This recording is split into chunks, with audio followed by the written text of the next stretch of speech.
हम थोड़ा सा शरीर के जो शरीर में परिसंचरण का मार्ग होता है इसको भी एक बार हम चर्चा कर लेते हैं कि देखिए शरीर के विभिन्न भाग, हेड वाला रीजन भी हो सकता है और लेग वाला भी रीजन, मतलब ऊपरी भाग या निचले भाग या पूरे शरीर के भागों का जो शरीर से रुधिर का कनेक्शन होता है वह कहाँ होता है?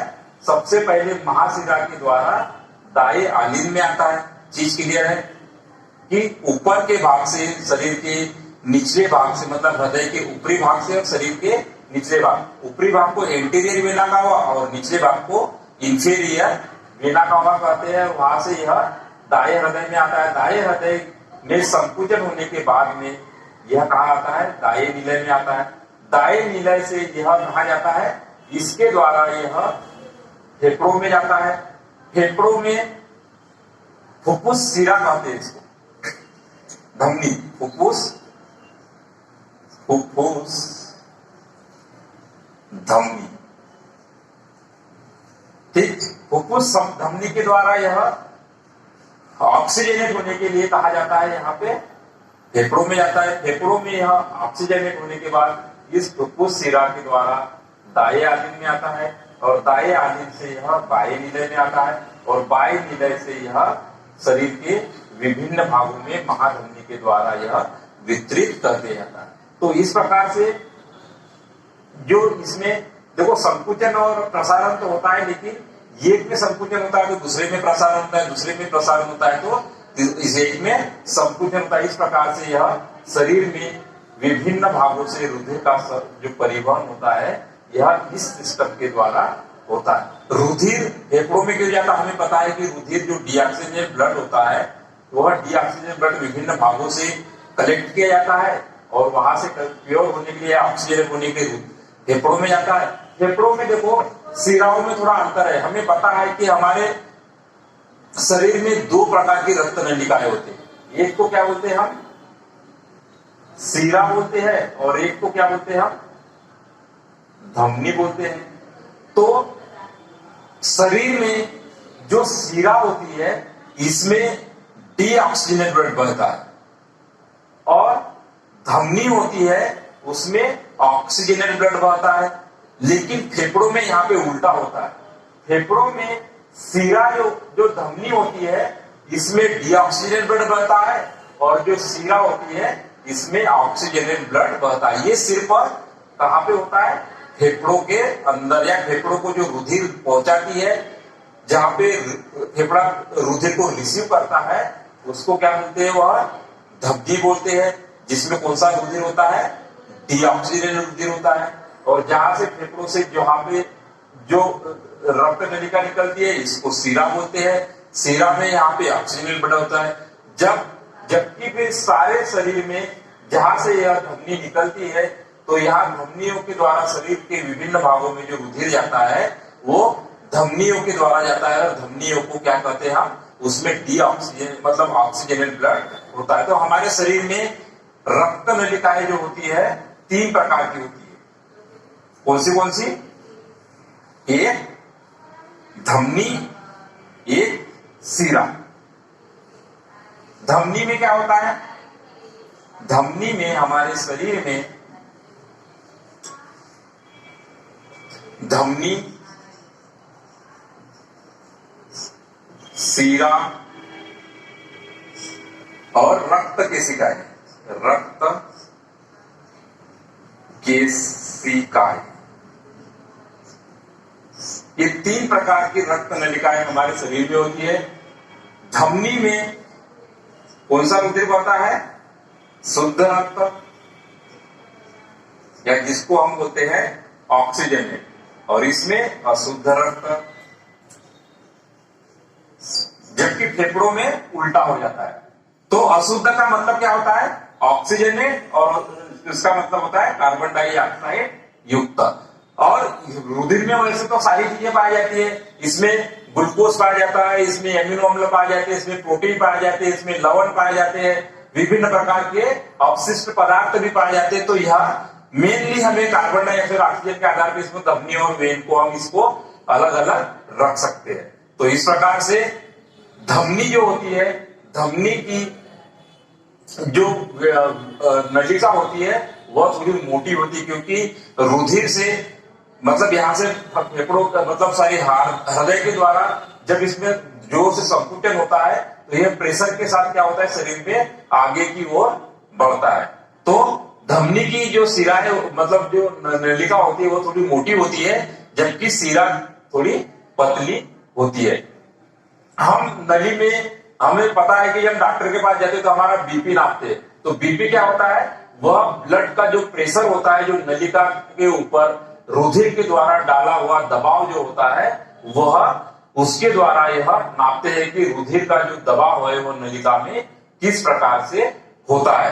तो सामान्य एक व्यक्ति में कितना होता है, 80 से 120 के लगभग में यह होता है। उस प्रकार से हम अभी यहाँ पे हम थोड़ी सी इसकी डिस्कस भी कर लेते हैं। अब हम देखते हैं रक्तचाप। रक्तचाप क्या होता है, रक्त और इसको हम बोलते हैं चाप, या इसको हम सामान्यतः बीपी। बीपी का मतलब क्या होता है, blood pressure. B for blood और पी फॉर प्रेशर। अब ब्लड प्रेशर नापते हुए आपने जनरली देखा होगा कि जब हम डॉक्टर के पास जाते हैं तो सबसे पहले हमारे हाथ में वो ऐसे पट्टी बांधते हैं और इधर से हवा पुश करते हैं पंप के द्वारा, और पट्टी एकदम टाइट हो जाती है, ऐसा लगता है कि बिल्कुल हाथ दब रहा है। और उसके बाद स्पेग्नोमीटर होता है, और स्पेग्नोमीटर में ऐसे एक लंबी नली लगी होती है और इसमें ये पारे के माध्यम से यहाँ पे हमें वो कुछ ऐसे नंबरिंग रहती है। जैसे वो धीरे धीरे उसको हवा को पुश करते हैं, यहाँ पे इस पे स्टेथोस्कोप लगाते हैं और स्टेथोस्कोप में उस आवाज को वह सुनते हैं। तो यहाँ पे उनको दो स्थिति दिखाई देती है, एक सिस्टोल और एक डायस्टोल। पहले सिस्टोल आएगी और फिर डायस्टोल आएगी, और उसको वो नोट कर लेते हैं और हमें बताते हैं कि भाई आपका बीपी इतना है। तो वह उपकरण क्या होता है और उसकी स्थिति मतलब वो किस तरह से काम करता है, इसके बारे में हम थोड़ी सी चर्चा कर लेते हैं। देखिए, हमारे शरीर में जो हृदय होता है, यह हृदय क्या होता है, एक केंद्रीय पंपिंग ऑर्गन होता है। केंद्रीय पंपिंग अंग। इसका काम क्या होता है कि यह शरीर में रुधिर का परिवहन करने का काम करता है। रुधिर संचरण या परिसंचरण का काम करता है। रुधिर परिसंचरण। अब देखिए, रुधिर परिसंचरण के लिए क्या कंडीशन है कि यह संचरण कब करेगा, जब यहाँ पे कोई दबाव काम करेगा। जैसे आपने देखा होगा कि हम मोटर कुएं में मोटर लगाते हैं, ट्यूबवेल में मोटर लगाते हैं, तो वह पानी ऊपर की ओर बहता है, तो वहां कोई बल काम कर रहा है, इसलिए वह बह रहा है या संचरित हो रहा है। तो रुधिर भी क्या है, हमारे शरीर में पूरी नलिकाएं होती है जिसको कि हम रक्त नलिका कहते हैं, उस रक्त नलिकाओं में यह बंद होता है। अब हमारे शरीर में ऑक्सीजन के लिए ऑक्सीजनित रुधिर के लिए अलग व्यवस्था होती है और डीऑक्सीजनेट रुधिर के लिए अलग व्यवस्था होती है।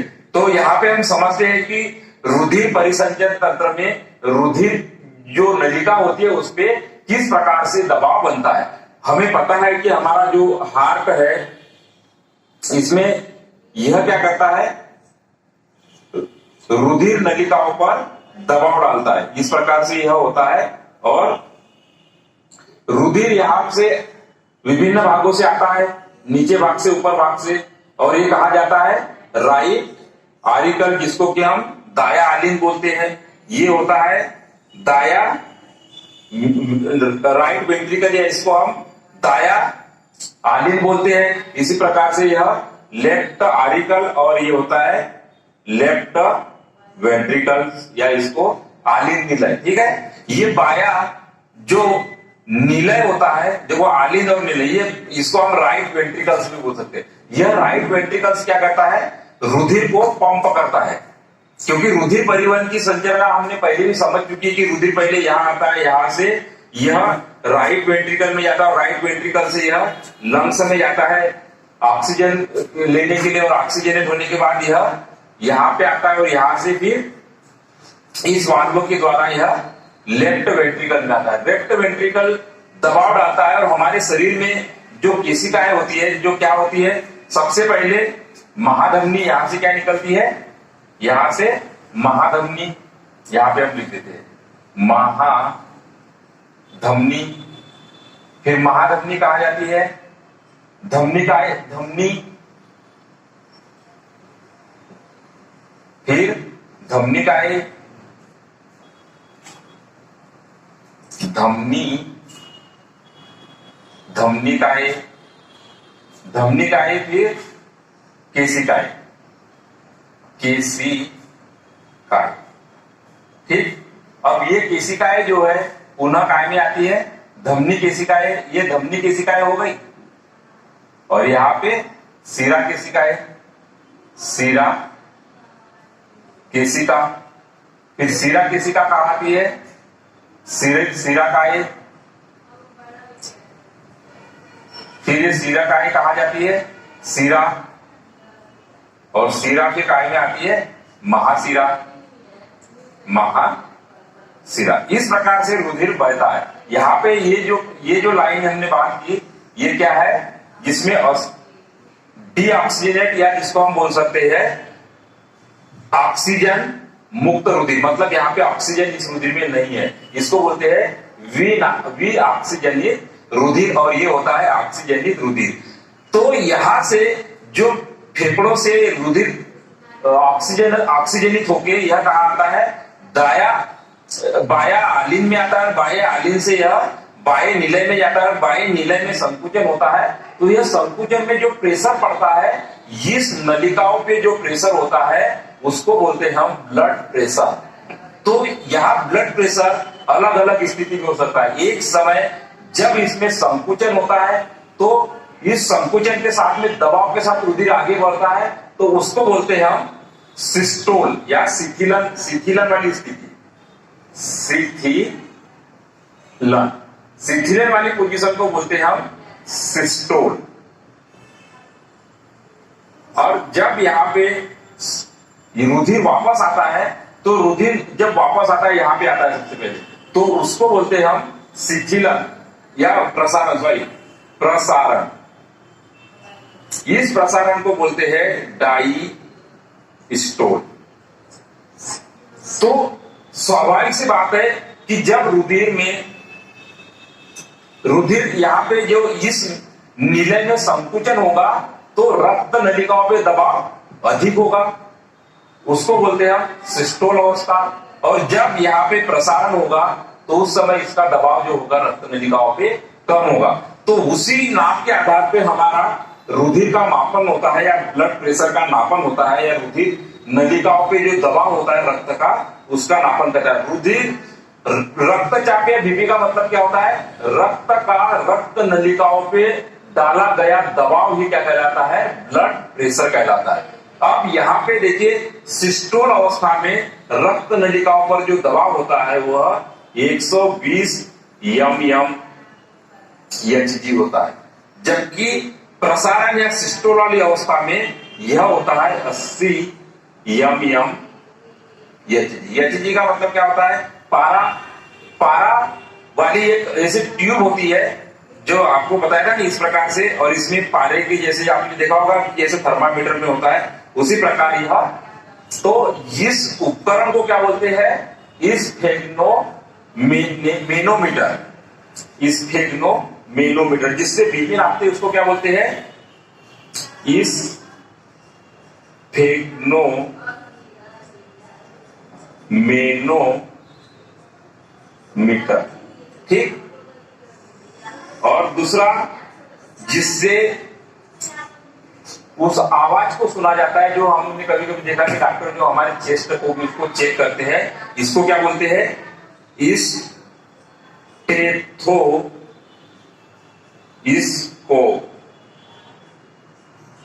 स्टेथोस्कोप। तो ये दो उपकरण होते हैं जिससे कि हमारा बीपी नापते हैं। एक से सबसे पहले वो करते हैं और यहाँ पे लगते हैं। तो देखो सिस्टोल वाली स्थिति पहले आ जाती है क्योंकि उस समय शिथिलन होता है, संकुचन होता, संकुचन या शिथिलन बोलते हैं, उस पे दबाव बहुत ज्यादा होता है, तो वो दबाव को सबसे पहले सुना जाता है। फिर जो प्रसारण या रिलैक्सेशन होता है वह 80 mmHg होता है। तो यह एक सामान्य पुरुष में उसका जो रीडिंग आती है बीपी की वह इतनी आनी चाहिए, तो हम समझ जाते हैं कि व्यक्ति जो है वह स्वस्थ है। लेकिन यदि कभी कभी क्या होता है, एक तो ये उम्र के साथ वेरी करता है कि ज्यादा उम्र में यह बीपी बढ़ जाता है, या शुगर वगैरह के पेशेंट हो, या कुछ अनुवांशिक रूप से जो बीमार हो, या कोई मानसिक रूप से बीमार हो, या कभी कभी ज्यादा हम दौड़ लेते हैं या ज्यादा एक्सरसाइज कर लेते हैं, उस समय इसको वेरी आ सकते हैं। लेकिन एक सामान्य अवस्था में 120 से 80 mmHg यह रुधिर होता है। तो सामान्य रूप से इस प्रकार से इसको अभिव्यक्त करते हैं, इसको बोलते हैं हम रक्तचाप। यह रक्तचाप या जिसको हम ब्लड प्रेशर कहते हैं, यह यदि आवश्यकता से अधिक बढ़ जाता है तो हमारी जो वेसल्स या जो रक्त नलिका है यह फट भी सकती है, और कभी बहुत ज्यादा हो गया तो जिसको हम हार्ट अटैक या हार्ट घात बोलते हैं, हृदय घात बोलते हैं, यह भी इससे हो सकता है। और मस्तिष्क में बहुत ज्यादा मात्रा में अगर प्रेशर से गया तो उस समय हम बोलते हैं जैसे कि ब्रेन का क्या हो जाता है, हमारा ब्रेन डेड हो सकता है। तो वैसी स्थिति जिसको हम ब्रेन हेमरेज कहते हैं, जिसमें रुधिर मस्तिष्क में क्लॉट हो जाता है या उस हाथ से खींचना शुरू हो जाता है, तो वह बहुत गंभीर स्थिति है। इसलिए बीपी जो होता है बहुत प्राइमरी लेवल पे सबसे पहले हमारा बीपी का ही मापन किया जाता है। तो बीपी क्या है, जो हृदय के द्वारा रक्त नलिकाओं पे डाला गया दबाव जो होता है उसको हम ब्लड प्रेशर कहते हैं। यह सामान्य स्थिति 120 mmHg से 80 mmHg के बीच में यह होना चाहिए। तो यह इस प्रकार से